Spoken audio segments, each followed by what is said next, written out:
Dostlar, mən əslində ötən gün Rusiyanın Ukraynaya zərbələri ilə başlamaq istəyirdim. Amma elə indicə bir xəbər daxil oldu. Deməli, Rusiya dronlarla Zaporojyeyə hücum edib və vilayət administrasiyasının rəhbəri belə bir açıqlama verib ki, hücum nəticəsində 7 çox mərtəbəli bina zədələnib, azı 7 nəfər xəsarət alıb. Onlardan 3-ü xəstəxanaya yerləşdirilmə məcburiyyətində qalıb. Fərdi evlər, yataqxana, mağaza və yanacaq doldurulma məntəqəsi var bunların arasında. Əslində görüntülərə baxıram. Son dəqiqə xəbər olduğuna görə biz bunu çatdırıb görüntü olaraq təqdim edə bilmirik hazırda, təəssüf ki, amma görüntü həqiqətən də dəhşətlidir və operativ komandamız artıq həmin görüntüləri də təqdim edir, sağ olsunlar və bu görüntülərin altında həqiqətən ölüm faktının olmaması xoşbəxtlik adlandırmaq olar. Bəli.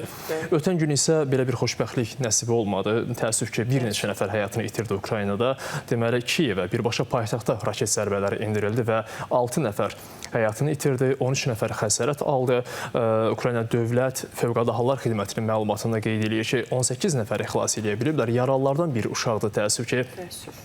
Svetoşinski rayonunda isə raket deməli anbar binasının yaxınlığına düşür. Orada da hadisədən sonra 4 nəfərin meydini təəssüf ki, tapıblar ərazidə. Daha 3 nəfər burada yaralanıb. Ümumilikdə isə ötən gün Rusiya kütləvi formada hücum elədi, raket hücumu elədi Ukrayna ərazisinə.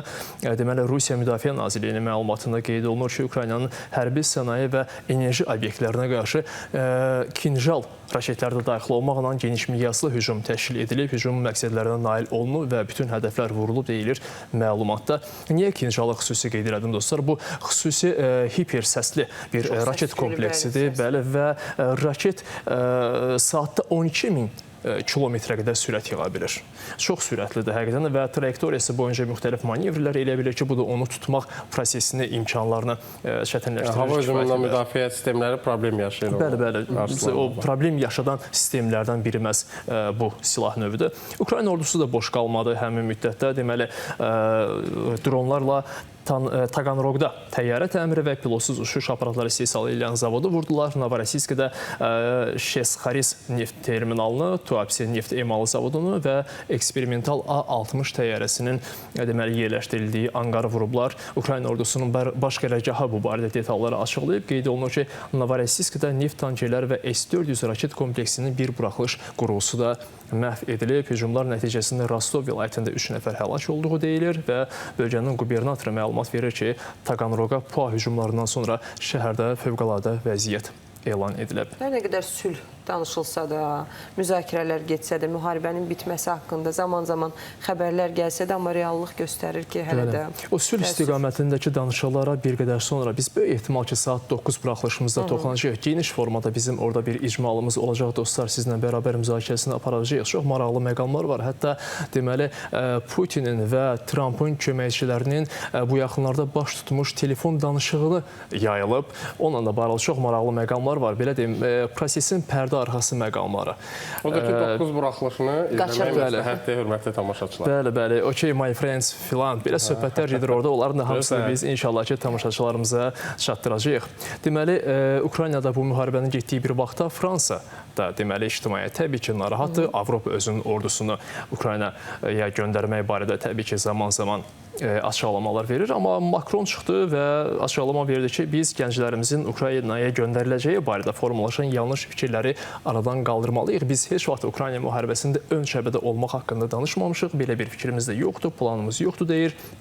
Əsas təhlükəsizlik zəmanəti bu müharibədə güclü Ukrayna ordusunun özüdür. Sülh razılaşması imzalandıqdan sonra Ukraynaya zəmanətçi qüvvələr göndəriləcək, amma biz heç vaxt ön cəbhədə olmaq istəməmişik, belə bir açıqlama verir. NATO-nun deməli Ukraynadan başqa həm də Gürcüstanla problemləri var, yaxud da Gürcüstanla NATO ilə problemləri var, belə deyək və parlament sədri Şalva Papaşvili ötən gün çıxışlarında bu məsələyə toxundu. Qeyd elədi ki, Gürcüstan üçün bu sadəcə bir istək, arzu deyil, bizim konstitusiyamızda da bu təsbit olunub. Qanunvericiliyimizdə bu var. Lakin biz görürük ki, kimlərəsə istər Gürcüstanın, istərsə də Ukraynanın ortada qalması, get-gəl eləməsi xeyirlidir. Amma bu təhlükəsizlik risklərini azaltmır, əksinə artırır, deyir Papaşvili və spiker qeyd edir ki, NATO-nun 2008-ci ildəki o açıqlaması var idi, qapılarımız açıqdır. O açıqlamanın üzərindən 17 il keçib, amma hələ də heç nə yoxdur. Söhbət 2008-ci ilin avqust müharibəsindən gedir, hansı ki, Rusiya həmin vaxt Cənubi Osetiyanı, Gürcüstan ərazisini tutdu. Deməli, Gürcüstan həm konstitusiya, həm də NATO hərbçiləri ilə çiyin-çiyinə vuruşaraq hərbi yaxınlaşma baxımından mümkün olan hər şey edib deyir və top artıq NATO tərəfindədir, qeyd edir Gürcüstan parlamentinin rəhbəri. Ermənistan isə deməli, bu yaxınlarda yəqin ki, o görüntüləri izlədiniz dostlar, deməli, Dubayda aviaşou zamanı Hindistan qırıcısı qəzaya uğradı və həmin təyyarələrin 12 ədədini 1,2 milyard dollar verib almaq istəyirdi Ermənistan və həmin qəzadan sonra fikrindən yayınıb. Düşünür ki, artıq bu təhlükəlidir. Deməli, bütün proqramın dərhal texniki baxışdan keçirilməsinə ehtiyac yaranıb. Əgər Hindistan Ermənistana sata bilsəydi, ilk ixrac partiyası olacaqdı. Həmin 1,2 milyardlıq 12 ədəd Tejas təyyarəsi. Amma Ermənistan artıq dayandırdı bununla bağlı danışıqlarını. Əslində, Nikol Paşinyanın açıqlaması var ki, biz artıq hərbi xərclərimizi azaltmaq istəyirik. Bəlkə də biraz bu sadəlövhcəsinə yanlışma ola bilər, amma sanki qəzaya uğraması və Paşinyanın o biri açıqlaması bir növ Ermənistana sərf etdi ki, mən əvvəldən danışıqlar aparırdım, indi isə silahlanmanı azaltmaq istəyirəm, xərcləri azaltmaq istəyirəm. Dayandırırıq danışığımızı. Bir növ bəhanə oldu bəlkə də.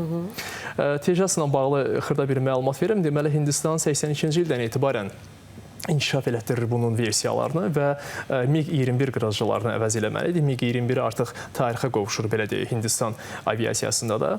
İlk istehsal olaraq 40 ədədi artıq bu təyyarənin deməli təhvil verilib. A1 versiyasında Avropanın təkmilləşdirilmiş versiyası da bu əslində və əgər Ermənistana verə bilsəydi, dediyimiz kimi ilk ixrac partiyası olacaqdı, amma bu da qismət olmadı. Bir şouya görə biraz problem yaşadı sanki Hindistan hökuməti.